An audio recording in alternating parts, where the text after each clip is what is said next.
கிறிஸ்துக்குள் பிரியமானவர்களே, செம்பியம் தமிழ் பாப்டிஸ்ட் திருச்சபை சார்பாக இந்த நாளில் உங்களை தொலைக்காட்சியில் சந்திப்பது மிகுந்த சந்தோஷப்படுகிறோம். கர்த்தர் தாமே இந்த ஆராதனை முழுவதும் ஆசீர்வாதமாய் நமக்கு பிரயோஜனப்படுத்தி தருவாராக. ஹல்லேலூயா, ஆமென். வேதம் சொல்லுகிறது, அதற்கு பேதுருவும் மற்ற அப்போஸ்தலரும் மனுஷருக்கு கீழ்ப்படுவதை பார்க்கிறோம், தேவனுக்கு கீழ்ப்படுகிறதே அவசியமாயிருக்கிறது. இன்றைக்கு வாழ்க்கையில் தேவனுக்கு கீழ்ப்படுவது அவசியமாயிருந்தால் ஆண்டவர் நிச்சயமாய் நம்முடைய இல்லத்தை ஆசீர்வதிக்கிறவராயிருக்கிறார். ஒரு பாடலை பாடுவோம். நானும் என் வீட்டாருமோ என்றால் கர்த்தரையே சேவிப்போம். நீயும் சேவிப்பாயா, நீயும் சேவிப்பாயா. ஆண்டவரை சேவிப்பது உண்மை என்றால் ஆண்டவர் நிச்சயமாய் நம்முடைய எண்ணங்களை அறிந்த தேவன் நம்மை ஆசீர்வதிக்க வல்லவராயிருக்கிறார். அவசியமாயிருக்கிறது, அவருக்கு கீழ்ப்படுகிறது அவசியமாயிருக்கிறது என்று வேதம் திட்டவட்டமாய் சொல்கிறது. ஆமென்.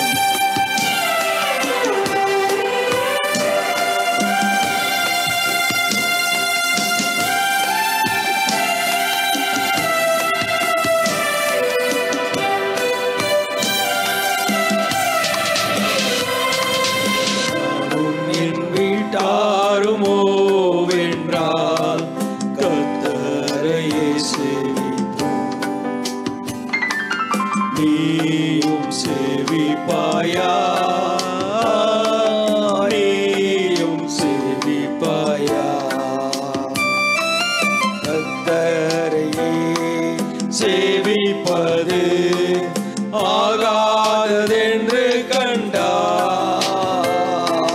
கர்த்தரையே சேவிப்பது ஆகாததென்று கண்டார். யாரை நீ சேவிப்பாய் என்பதை இன்றே தீர்மானம் செய்வார். யாரை நீ சேவிப்பாய் என்பதை இன்றே தீர்மானம் செய்வார். நானும் என் வீட்டாருமோ வென்றால் கர்த்தரையே சேவிப்போம். நீயும் சேவிப்பாயா, நீயும் சேவிப்பாயா.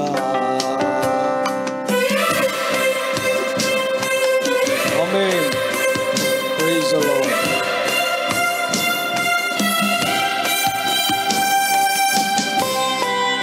ஆமென்.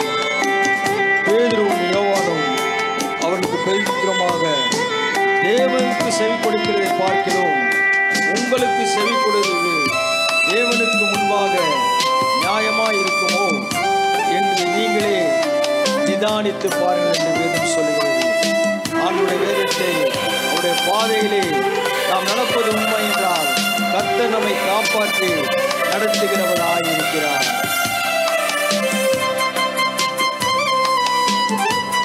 ஆமென்.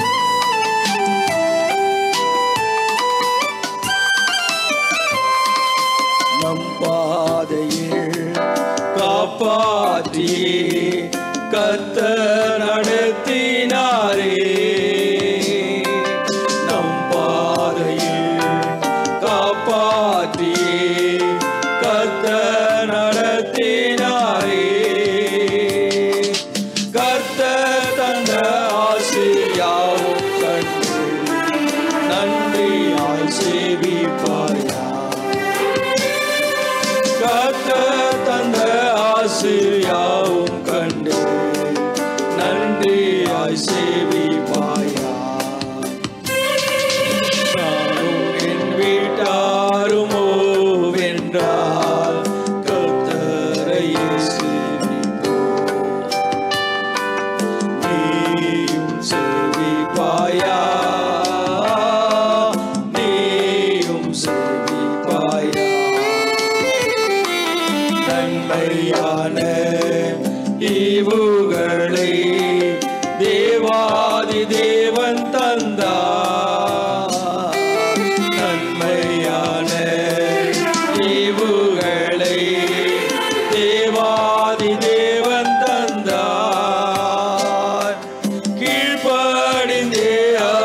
சத்தம் கேட்டு சாட்சியாய் ஜீவிப்பாயா?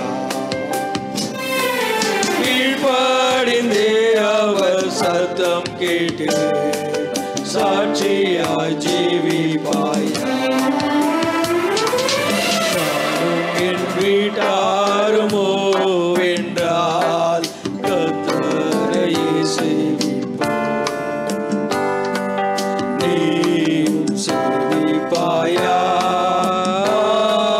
நீயும் சேவிப்பாயா? ஆண்டவரை நாம் நேசிக்கும் பொழுது, அவருடைய சத்தத்திற்கு நாம் செவிசாய்க்கும் பொழுது, ஆண்டவர் நிச்சயமாய் நம்மை ஆசீர்வதிக்க வல்லவராய் இருக்கிறார். நான் நேசிக்கும் தேவன் இயேசு என்றும் ஜீவிக்கிறார். அவர் நேற்று என்றும் நாளை என்றும் மாறாதவர். அந்த இயேசுவை நாம் நேசிப்பது உண்மை என்றால், அவருடைய சத்தத்திற்கு செவிசாய்ப்பது உண்மை என்றால், ஆண்டவர் நிச்சயமாய் நம்முடைய குடும்பங்களை ஆசீர்வதிக்க வல்லவராய் இருக்கிறார். கரங்களுக்கு உற்சாகமாக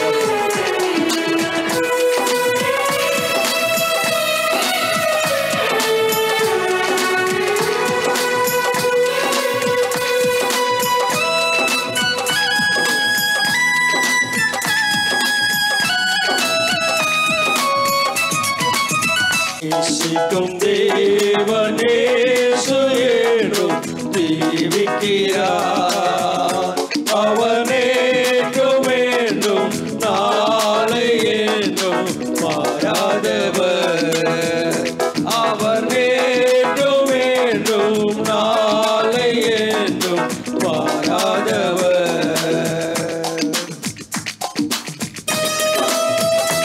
நாங்கள் கண்டவைகளையும் கேட்டவைகளும் பேசாமல் இருக்கக்கூடாதோ என்றார்கள்.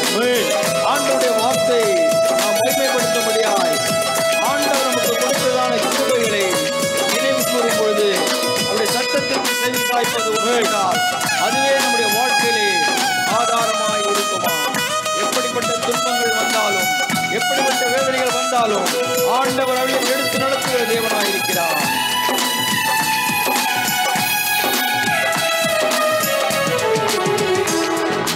கடலாம் துன்பத்தில் தவிக்கும் வேளையில் கடலாய் வந்திடுவார். கடலாம் துன்பத்தில் தவிக்கும் வேளையில் படகாய் வந்திடுவார். இருளனிலே பகலவனாய் இயேசுவே ஒளி தருவார். இருளனிலே பகலவனாய் இயேசுவே ஒளி தருவார். நான் பாடி மகிழ்ந்திடுவேன், என் இயேசுவை துதித்திடுவேன். நான் பாடி மகிழ்ந்திடுவேன், என் இயேசுவை துதித்திடுவேன். என் ஜீவிய காலமெல்லாம் அவர் பாதத்தில் அமர்ந்திருப்பேன். என் ஜீவிய காலமெல்லாம் அவர் பாதத்தில் அமர்ந்திருப்பேன். பாவ நோயாலே வாடும் நேரத்தில் மருத்துவராகிடுவார். பாவ நோயாலே வாரும் நேரத்தில் மருத்துவராகிடுவார். மயங்கிவிடும் பசிதனிலே மன்னாவை தந்திடுவார். மயங்கிவிடும் பசிதனிலே மன்னாவை தந்திடுவார். நான் பாடி மகிழ்ந்திடுவேன், என் இயேசுவை துதித்திடுவேன். என் ஜீவிய காலமெல்லாம் அவர் பாதத்தில் அமர்ந்திருப்பேன்.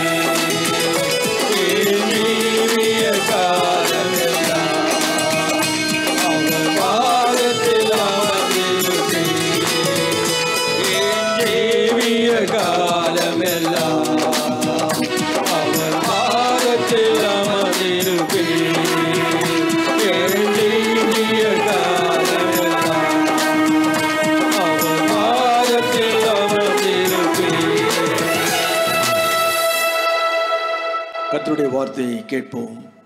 பரிசுத்த ஆவியானவர் நம்மோடு கூட பேசுவார்.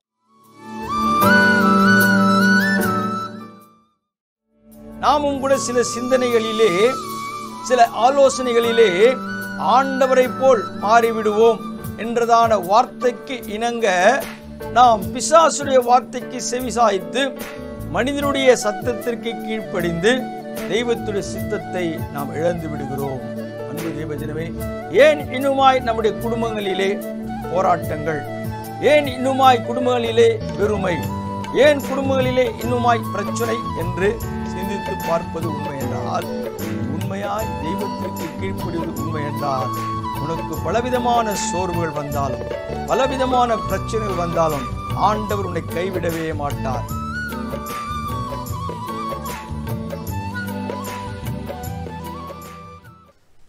ஆண்டவரும் இரட்சகரும் மீட்பெருமாகிய இயேசு கிறிஸ்து நாமத்தில் உங்களை வாழ்த்துகிறேன். இந்த நாளிலும் கூட சத்தியத்தின் திருவார்த்தையை கேட்கும்படியாய் ஆவலோடு கூட இருக்கிற என் அன்பின் மக்களோடு என் இயேசு பேசுவார். ஒவ்வொரு மாதத்திலும் ஆண்டவர் வாக்குத்தத்தமான வார்த்தை நம்முடைய வாழ்க்கையிலே காரியங்கள் நிறைவேற்றும்படியாய் சொல்லப்படுகின்ற வார்த்தை. கடந்த 10 மாதங்களை கடந்து 11ஆம் மாதத்தின் வாக்குத்தத்தமான மாதத்திலே நாம் பங்கு கொள்வது மகிழ்ச்சியான காரியம். என் இயேசு என்னோடு கூட பேசுவார் என்ற நிச்சயத்தோடு கூட இருக்கிற அன்பின் மக்களோடு என் இயேசு பேசுவார். எடுத்துக்கொள்ளுங்கள், அப்போஸ்தலர் 5ஆம் அதிகாரம் 29ஆம் வசனம். அதற்கு பேதுருவும் மற்ற அப்போஸ்தலர்களும் மனுஷருக்கு கீழ்ப்படுகிறதை பார்க்கிலும் தேவனுக்கு கீழ்ப்படுகிறதே அவசியமாய் இருக்கிறது. மனுஷருக்கு கீழ்ப்படிவதை பார்க்கிலும் தேவனுக்கு கீழ்ப்படுகிறதே அவசியமாய் இருக்கிறது. அன்பு தேவஜனமே, நாம் இன்றைக்கு இந்த 11ஆம் மாதத்தில் தெரிந்து கொள்ளப்படுகின்ற ஒரு விசேஷமான காரியம் என்னவென்றால், இத்தனை நாள் நாம் மனுஷனுக்கு ஒரு வேளை கீழ்ப்படிந்திருக்கலாம். மனுஷனுக்கு கீழ்ப்படிவது உண்மை, நல்லது. ஆனால் அதை பார்க்கிலும் தேவனுக்கு கீழ்ப்படிவது நலமாய் இருக்கிறது. இன்றைக்கு ஒரு வாக்குத்தத்தத்தை ஆண்டவர் நமக்கு சொல்கிறார் என்றால், அந்த கீழ்ப்படுகிறது தேவனுக்கு அவசியமாய் இருக்கிறது, நலமாய் இருக்கிறது. நாம் தேவனுக்கு கீழ்ப்படியும் போது என்ன நடக்கிறது, தேவனிடத்தில் கீழ்ப்படிதலை விட்டு விலகும் பொழுது நாம் என்ன சம்பவிப்பது என்பதை நாம் இன்றைக்கு பார்க்க இருக்கிறோம். கடந்த மாதத்தில் சொல்லப்பட்டது, ஜீவ வசனத்தை பிடித்து கொண்டு உலகத்திலே சுடர்களாய் பிரகாசிக்கிற நீங்கள், இந்த பிரகாசத்தோடு கூட இருக்கிற உங்களுக்கு தான் ஆண்டவர் சொல்கிறார், தேவனுக்கு கீழ்ப்படுகிறது அவசியமாய் இருக்கிறது. அப்படி என்றால் ஆண்டவருக்கு கீழ்ப்படியும் போது ஆண்டவர் நமக்கு என்ன கற்பிக்கிறார் என்பதை நாம் பார்க்க போகிறோம். தீத்து 3ஆம் அதிகாரம் 1 வசனத்தை வாசிப்போம். துரைத்தனங்களுக்கும் அதிகாரங்களுக்கும் கீழ்ப்படிந்து அடங்கியிருக்கவும் சகலவிதமான நற்கிரியைகளை செய்ய ஆயத்தமாயிருக்கவும். நாம் நற்கிரியைகளை செய்ய ஆயத்தப்பட வேண்டும். அன்பு தேவஜனமே, இன்றைக்கு ஜீவ வசனத்தை பிடித்து உலகத்திலே சுடர்களாய் பிரகாசிக்கிற நீங்கள் என்று சொல்லப்பட்ட கடந்த மாதத்தின் வாக்கின் வார்த்தையை ஆண்டவர் நமக்கு வெளிப்படுத்துகிற காரியம் என்னவென்றால், நற்கிரியைகளை செய்ய ஆயத்தமாய் இருங்கள், ஆயத்தப்படுங்கள்.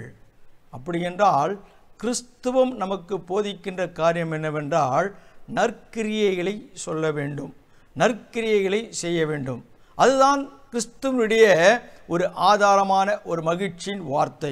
இன்றைக்கு கிறிஸ்தவர்கள் என்று சொல்லிக்கொண்டு கிறிஸ்துவிலே வளர்க்கப்பட்டோம், கிறிஸ்துவிலே வாழ்ந்து கொண்டிருக்கிறோம் என்றதான காரியத்திலே நமக்கு நற்கிரியை காணப்படுகிறதா என்பதை சற்று சிந்தித்து பார்க்கும் பொழுது உண்மையாய் நம்மிடத்தில் நற்கிரியைகள் இருக்கிறதா? கிரியை இல்லாத ஆவி செத்ததற்கு ஒப்பாய் பேசப்படுகின்றது. நம்மிடத்தில் கிரியை இருக்க வேண்டும். அன்று ஏதோன் தோட்டத்திலே ஆண்டவர் உலாவும்படியாய் ஆசீர்வாதமாய் இருக்கும்படியாய் நற்கிரியைகளை ஆண்டவர் எதிர்பார்த்தார். ஆனால் மனிதனிடத்தில் ஆண்டவர் சிருஷ்டித்ததான மனிதனிடத்திலே அந்த நற்கிரியை அற்ற சூழ்நிலை காணப்படுகிறது. ஏன்? இத்தனைக்கும் ஆண்டவரோடு இணைக்கப்படுகின்ற உலாவிக் கொண்டிருக்கிற மக்கள் ஆண்டவருடைய வார்த்தைக்கு செவிசாய்க்க கூடாதபடி, அவருடைய சித்தத்திற்கு ஒப்பு கொடுக்காதபடி, தேவனுக்கு பயப்படாதபடி காணப்படுகின்ற அனுபவம். நாம் மனுஷனுக்கு கீழ்ப்படுகிறோம், ஆனால் தெய்வத்திற்கு கீழ்ப்படிவது அரிதாய் இருக்கிறது.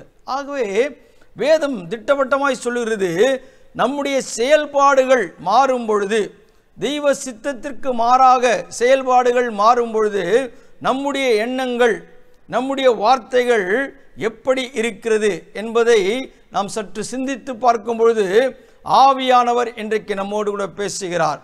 ஆண்டவர் தனிமையாய் இருப்பது நல்லதல்ல, ஏற்ற துணையை உண்டு பண்ணும்படியாய் ஒரு மனிதத்திலிருந்து விழாவில் மனுஷியை உண்டு பண்ணினதான அந்த காரியத்திலே அந்த விழாவிலிருந்து எடுக்கப்பட்டதான ஒரு மனுஷி தெய்வத்தின் வார்த்தைக்கு கீழ்ப்படியாதபடி, ஆண்டவருடைய சித்தத்திற்கு செவிசாய்க்காதபடி ஆண்டவருடைய மகிமை அற்றவளாய் மாறுகிறார்கள். இன்றைக்கு நாமும் கூட உலகத்தில் வாழ்ந்து கொண்டிருக்கிற நாமும் கூட கிறிஸ்தவர்கள் என்று சொல்லிக் கொள்கிறோம், கிறிஸ்துவன் என்று சொல்லிக் கொள்கின்றோம், போதகர் என்று சொல்லிக் கொள்கின்றோம், ஊழியங்கள் என்று சொல்லிக் கொள்கின்றோம், அநேக காரியங்களை செய்கிறவர்களாய் இருப்பது உண்மை. ஆனால் தெய்வ பயம் நமக்குள் இருக்கிறதா? நம்ம யாருக்கு கீழ்ப்படுகிறோம்? தெய்வத்திற்கு நாம் கீழ்ப்படுகிற மக்களாய் இருக்கிறோமா, அல்லது மனிதனுக்கு கீழ்ப்படுகிற மக்களாய் இருக்கிறோமா? இன்றைக்கு உலகத்தினுடைய சூழ்நிலை நாம் பார்க்கும் பொழுது அநேக மக்கள் தெய்வத்திற்கு கீழ்ப்படியாதபடிக்கு, அவருடைய சத்தத்திற்கு செவிசாய்க்காதபடிக்கு நம்முடைய எண்ணங்களை, நம்முடைய நினைவுகளை, நம்முடைய செயல்களை, நம்முடைய சிந்தனைகளை மாற்றிக்கொள்ளுகின்ற ஏது உள்ள மனிதனாய் இருக்கிறோம். ஏனென்றால் நம்முடைய சுயம் கிறிஸ்துவுக்குள் இருப்பது உண்மை என்றால் கிறிஸ்துவுக்காக காரியங்களை செய்யும்படியாய் தீர்மானிப்போம். 2ஆம் வசனம் சொல்லுகிறது, ஒருவனையும் தூஷியாமலும் சண்டை பண்ணாமலும் பொறுமை உள்ளவர்களாய் எல்லா மனுஷருக்கும் சாந்த குணத்தை காண்பிக்கவும் அவர்களுக்கு நினைப்பூட்டு. அதுதான் தெய்வனுக்கு கீழ்ப்படுகின்ற அனுபவம், ஆண்டவருக்கு பயப்படுகின்ற அனுபவம். இன்றைக்கு மனதை மாற்றக்கூடிய சூழ்நிலை, நீ ஆண்டவரை போல் மாறிவிடுவாய் என்று சொல்லுகிறதான வார்த்தைக்கு செவிசாய்க்கின்ற அனுபவம். இன்றைக்கு உலகத்திலே வாழ்ந்து கொண்டிருக்கிற நாமும் கூட சில சிந்தனைகளிலே, சில ஆலோசனைகளிலே ஆண்டவரை போல் மாறிவிடுவோம் என்றதான வார்த்தைக்கு இணங்க நாம் பிசாசுடைய வார்த்தைக்கு செவிசாய்த்து மனிதனுடைய சத்தத்திற்கு கீழ்ப்படிந்து தெய்வத்துடைய சித்தத்தை நாம் இழந்து விடுகிறோம். அன்பு தெய்வஜனமே, ஏன் இன்னுமாய் நம்முடைய குடும்பங்களிலே போராட்டங்கள், ஏன் இன்னுமாய் குடும்பங்களிலே வெறுமை, ஏன் குடும்பங்களிலே இன்னுமாய் பிரச்சனை என்று சிந்தித்து பார்ப்பது உண்மை என்றால், நீ உண்மையாய் தெய்வத்திற்கு கீழ்ப்படிவது உண்மை என்றால், உனக்கு பலவிதமான சோர்வுகள் வந்தாலும், பலவிதமான பிரச்சனைகள் வந்தாலும் ஆண்டவர் உன்னை கைவிடவே மாட்டார். நீ மனிதனுடைய சத்தத்துக்கு செவிசாய்க்கும் பொழுது, கீழ்ப்படியும் போது காரியங்கள் மாற்றப்பட்ட சூழ்நிலையிலே நீ வேதனைக்குரிய ஒரு மகனாய், மகளாய், ஒரு குடும்பமாய் காணப்படுகிறாய். தீர்மானித்து கொள்ளுங்கள்.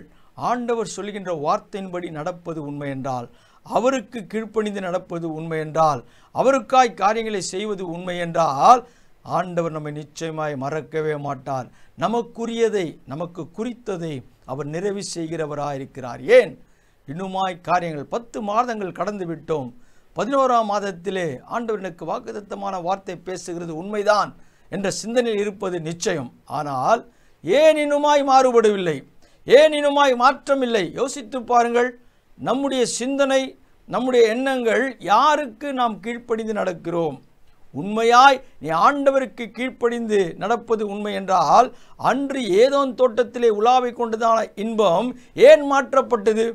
ஒரு மனுஷனுடைய சத்தத்திற்கு செவிசாய்க்கும்படியாய், பிசாசுடைய செயல்பாட்டுக்கு இணங்கும்படியாய் காணப்பட்டது தானே அந்த பெரிய சாபம். இன்றைக்கும் உன் குடும்பத்தில் இருப்பது சாபம். நீ மனுஷனுடைய வார்த்தைக்கே செவிசாய்த்து கொண்டிருக்கிறாய். உன் சுய எண்ணத்தை வெளிப்படுத்தி கொண்டே இருக்கிறாய். இன்னுமாய் ஏன் சாபம் மாறவில்லை, ஏன் சாபம் இன்னுமாய் மாற்றப்படவில்லை என்று அழுது கொண்டிருக்கிறாய் அல்லவா? உனக்குள்ளே தெய்வ பய வேண்டும். ஆண்டவருக்கு பயப்படுகின்ற ஒரு குடும்பமாய் மாறுவது உண்மை என்றால் ஆண்டவர் நிச்சயமாய் உங்களை மாற்றுவார். 3ஆம் வசனத்தை வாசிங்கள். ஏனெனில் முற்காலத்திலே நாமும் புத்தியினரும் கீழ்ப்படியாதவர்களும் வழி தப்பி நடக்கிறவர்களும் பலவித இச்சைகளுக்கும் இன்பங்களுக்கும் அடிமைப்பட்டவர்களும் துர்குணத்தோடும் பொறாமையோடும் ஜீவனம் பண்ணுகிறவர்களும் பகைக்கப்படத்தக்கவர்களும் ஒருவரை பகைக்கிறவர்களுமாயிருந்தோம். ஒரு காலத்தில் முந்தின காரியத்தை பார்க்கும் பொழுது இப்படிதான் பகைமை உண்டாக்குகின்ற அனுபவம். ஏன்? ஆண்டவருடைய வார்த்தைக்கு கீழ்ப்படியவில்லை, ஆண்டவருடைய சத்தத்திற்கு செவிசாய்க்கவில்லை. ஆகவேதான் கீழ்ப்படியாமை வேறு விதமாய் தள்ளப்பட்டது. ஒரு கடினம் காணப்படுகிறது, ஒரு வேதனை காணப்படுகிறது. இப்படிப்பட்டதான காரியங்களை நாம் அனுபவித்துக் கொண்டிருக்கிறோம். நம்முடைய வாழ்க்கையிலே பார்க்கும்போது இப்படிப்பட்ட சூழ்நிலையிலே வாழ்ந்து கொண்டிருக்கிறோம். ஏன்? கொடுக்கப்பட்டதான ஆசீர்வாதத்தை இழந்து காணப்படுகிறோம். ஏனென்றால் உன்னுடைய காரியம் மாற்றப்படும் பொழுது, நீ மாறுபடும் பொழுது, ஆண்டவருடைய சத்தத்திற்கு செவிசாய்க்காதபடிக்கு நீ வாழும் பொழுது, உலாவிக் கொண்டிருந்ததான அனுபவம் இன்பமாய் இருந்தது. ஆண்டவர் எதை செய்யக்கூடாது என்று சொன்னாரோ அதை அவர்கள் செய்கிற மாத்திரத்திலே கீழ்ப்படியாதவர்களாய் வழி தப்பி நடக்கிறவர்களும், கீழ்ப்படியாதபடி ஆண்டவருடைய காரியத்திற்கு மாறாய் செய்யும் பொழுது, ஆண்டவர் அழைக்கும் பொழுது அந்த இன்பத்தின் ஓசையை, அந்த இன்பத்தின் சத்தத்தை அவர்களால் கேட்டாலும் பதிலளிக்க முடியவில்லை. இன்றைக்கு அன்பு தேவஜனமே, நாமும் கூட அப்படிதான். அப்படி இன்பமான சத்தத்தை, அழைப்பின் சத்தத்தை கேட்கும்படியாய் காணப்பட்டாலும் கேட்கக்கூடாதபடி, பதிலளிக்கக்கூடாதபடி காணப்படுகின்ற காரணம் என்ன? நம்முடைய வாழ்க்கையிலே காணப்பட்டதான கீழ்ப்படியாமை. யோசித்து பாருங்கள், தீர்மானித்துக் கொள்ளுங்கள். ஆம் ஆண்டவரே, நான் மனுஷனுடைய நயவஞ்சகமான வார்த்தைக்கு செவிசாய்த்தேன், கீழ்ப்படிந்தேன். பல காரியங்களிலே இழப்புண்டவனாய், இழந்தவனாய், இன்பமற்ற நிலைமையிலே சிற்றின்பங்களுக்காய், பலவிதமான ஆலோசனைகளுக்காய் கடந்து போனது உண்மைதான். ஆனால் இனி வரும் நாட்களிலே, இந்த மாதத்தில் நான் தீர்மானித்துக் கொள்கிறேன், ஆண்டவருடைய சத்தத்திற்கு நான் செவிசாய்க்க வேண்டும் என்ற நிச்சயம் உங்களுக்குள்ளே இருப்பது உண்மை என்றால், 4ஆம் வசனம் சொல்லுகிறது, நம்முடைய இரட்சகராகிய தேவனுடைய தயையும் மனுஷர் மேல் உள்ள அன்பும் பிரசன்னமான போது நாம் செய்த நீதியின் கிரியைகளின் நிமித்தம் அவர் நம்மை ரட்சியாமல் தமது இரத்தத்தின்படியே மறு ஜென்மம் முழக்கினாலும் பரிசுத்த ஆவியுடைய புதிதாக்குதலினாலும் நம்மை ரட்சித்தார். அன்பு தேவஜனமே, வேதம் திட்டவட்டமாய் சொல்கிறது, ஒருவரும் கெட்டு போகாமல். அவருடைய பிறப்பு நமக்கு ரட்சிப்பு. அந்த பிறப்பை கொடுத்ததான கிறிஸ்து ஒருவரும் கெட்டு போகாமல் அவர் தன்னுடைய சொந்த குமாரனை நமக்காய், நம்முடைய அக்கிரமங்களுக்காய், நம்முடைய துன்மார்க்கமான காரியங்களுக்காய் அந்த சாபத்தை மாற்றினார். சபிக்கப்பட்ட நிலைமையிலே தள்ளப்பட்டதான வாழ்க்கையை ஆண்டவர் மாற்றுகிறார். உலாவின அனுபவம் இன்பம்தான். ஆனால் கீழ்ப்படியாமல் இருந்தபோது, அவருடைய சத்தத்திற்கு செவிசாய்க்க முடியாத போகும்பொழுது தள்ளப்பட்ட நிலைமை, மீண்டுமாய் தள்ளப்பட்ட நிலைமையிலிருந்து மீட்கும்படியாய் தன்னுடைய குமாரனை ஆண்டவர் கொடுத்திருக்கிறார். மீண்டுமாய் உன்னை உயிர்ப்பிக்கும்படியாய், உன்னுடைய எண்ணங்களை, உன்னுடைய காரியங்களை அறிந்த தேவன் உன்னை ரட்சிப்புக்குள்ளே கொண்டு வரும்படியாய் உன்னை ஆண்டவர் அறிந்தவராயிருக்கிறார். உன் சாபத்தை மாற்றும்படியாய், உன் வேதனையை மாற்றும்படியாய், உன் துக்கத்தை மாற்றும்படியாய், உன் துயரத்தை மாற்றும்படியாய். அடுத்த வசனம் சொல்லுகிறது, தமது கிருபையினாலே நாம் நீதிமான்களாக்கப்பட்டு நித்திய ஜீவன் உண்டாகும் என்கிற நம்பிக்கையின்படி சுதந்திரராக்கத்தக்கதாக நமக்கு சுதந்திரத்தை கொடுக்க நீதியை செய்த தேவன். ஒருவரும் கெட்டு போகாமல் அவருடைய நீதி விளங்கும்படியாய் தன்மேல் குற்றத்தை ஏற்றுக்கொண்டு நமக்கு நீதியை செய்த தேவன் அல்லவா? இன்றைக்கு நீ எந்த காரியத்துக்காய் அழுது கொண்டிருக்கிறாயோ அந்த காரியத்திலே ஆண்டவர் உனக்கு நீதி செய்ய போகிறார்.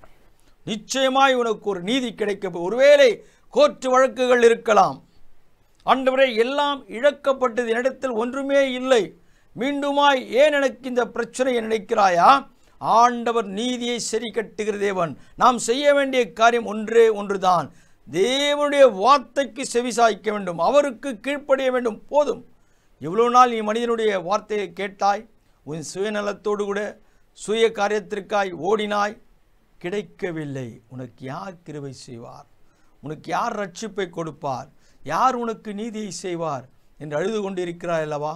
இந்த மாதத்தில், இந்த நாளில் உனக்கு ஆண்டவர் சொல்கிறார், அவர்தான் நீதியை செய்கிற தேவன்.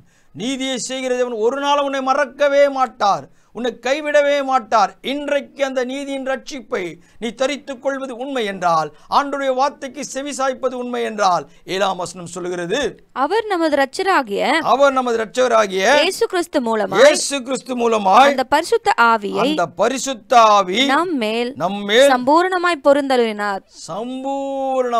பொருந்தருளினார். ஆண்டவர் கொடுப்பதெல்லாம் சம்பூரணம், நிறைவு. அன்பு தேவஜனமே, ஒருவேளை நீ அரைகுறையாய் இருக்கலாம், ஒருவேளை இன்னுமாய் முடியவில்லை நினைக்கலாம். ஆண்டவரே, பாதி தூரம் பயணித்து விட்டேன் நினைக்கலாம். ஆண்டவரே, நான் எப்படி இந்த காரியத்தை செய்ய போகிறேன்? ஆண்டவர் இந்த நாளில் உங்களுக்கு சொல்கிறது, சம்பூர்ண நிறைவை தரப்போகிறார். அது எதிலே என்று தெரியாது. ஒருவேளை வேலையில் சம்பூர்ணம் கொடுக்கலாம், சரீர பலவீனத்திலிருந்து முழு மாற்றுதல் கொடுக்கலாம், ஒருவேளை காரியங்கள் தடைகளாக இருக்கலாம், திருமணத்திற்குரிய காரியம் ஏதுவாய் இருந்து முடிகின்ற நேரத்திலே மாற்றப்படுகின்ற சூழ்நிலை வேதனை அல்லவா? ஆனால் அவைகளிலிருந்து ஆண்டவர் உனக்கு விடுதலை கொடுக்கிற தேவன் மாத்திரமல்ல, உங்களுடைய காரியங்களை சம்பூரணமாய் செய்ய போகிறார். நிறைவு நிறைவு நிறைவு. அப்படி உனக்குள் இருக்கிற எல்லா குறைகளும் எல்லா காரியங்களும் ஒழிந்து போக போகிறதாம். இன்றைக்கு ஒழியும்படியாய் செய்கிறவர் என் இயேசு இரட்சகர் ஒருவர்.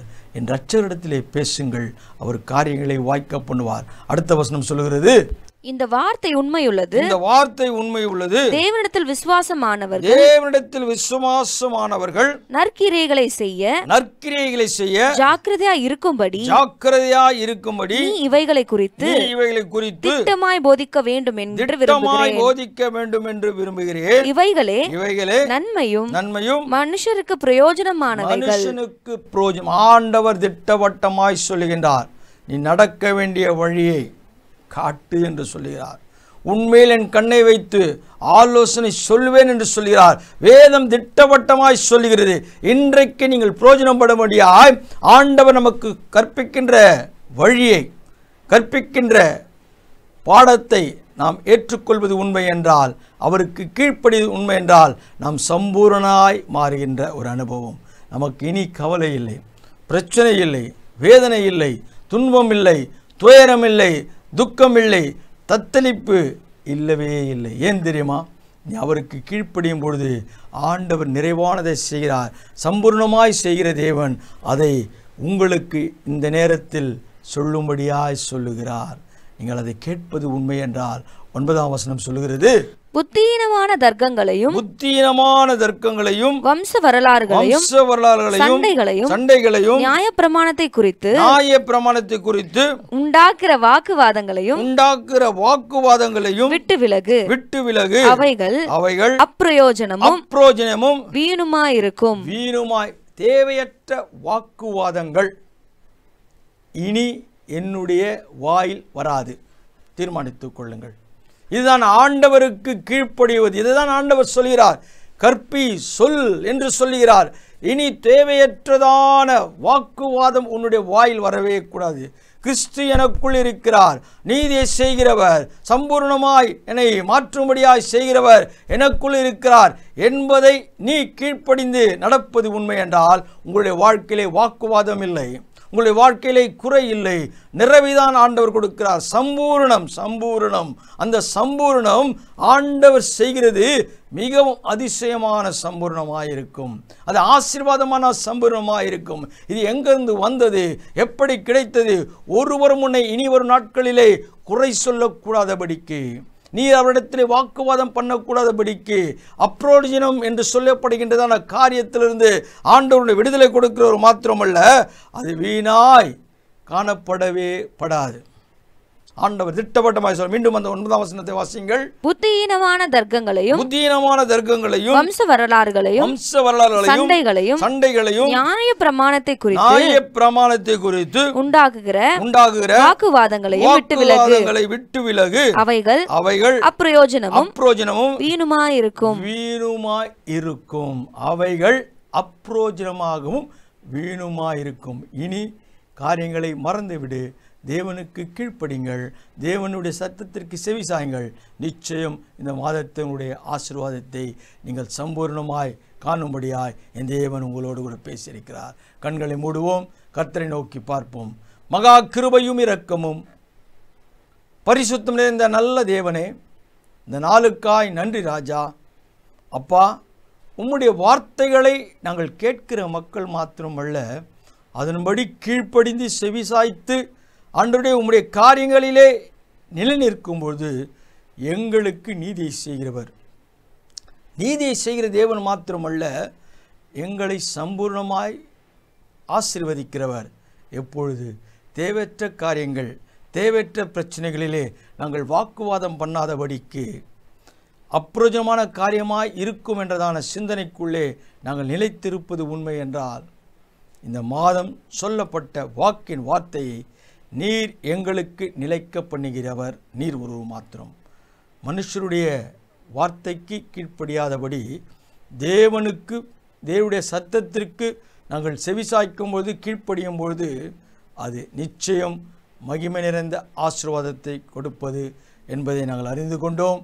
அப்படியாய் என்னையும் என் மக்களையும் நீர் அறிந்தவர். காரியங்களை ஆசீர்வதிப்பீராக. இயேசு நல்ல நாமத்தில் பிதாவே, ஆமேன். என் ஆத்துமாவே கர்த்தரை ஸ்தோத்திரி, என் முழு உள்ளமே அவருடைய பரிசுத்த நாமத்தை ஸ்தோத்திரி. என் ஆத்துமாவே கர்த்தரை ஸ்தோத்திரி, அவர் செய்த சகல உபகாரங்களை மறவாதே. ஆமேன். நம்முடைய கர்த்தராகிய இயேசு கிறிஸ்துவின் கிருபையும் பிதாவுடைய அன்பும் பரிசுத்த ஐக்கியமும் விசேஷமாய் சத்தியத்தின் திருவார்த்தை கேட்ட மக்களோடு தேவ கிருபை சமாதானம் என்றும் என்றும் சதா காலம் இருப்பதாக. ஆமேன். ஆமேன். கர்த்தர் உங்களை ஆசீர்வதிப்பார். God bless you. Amen.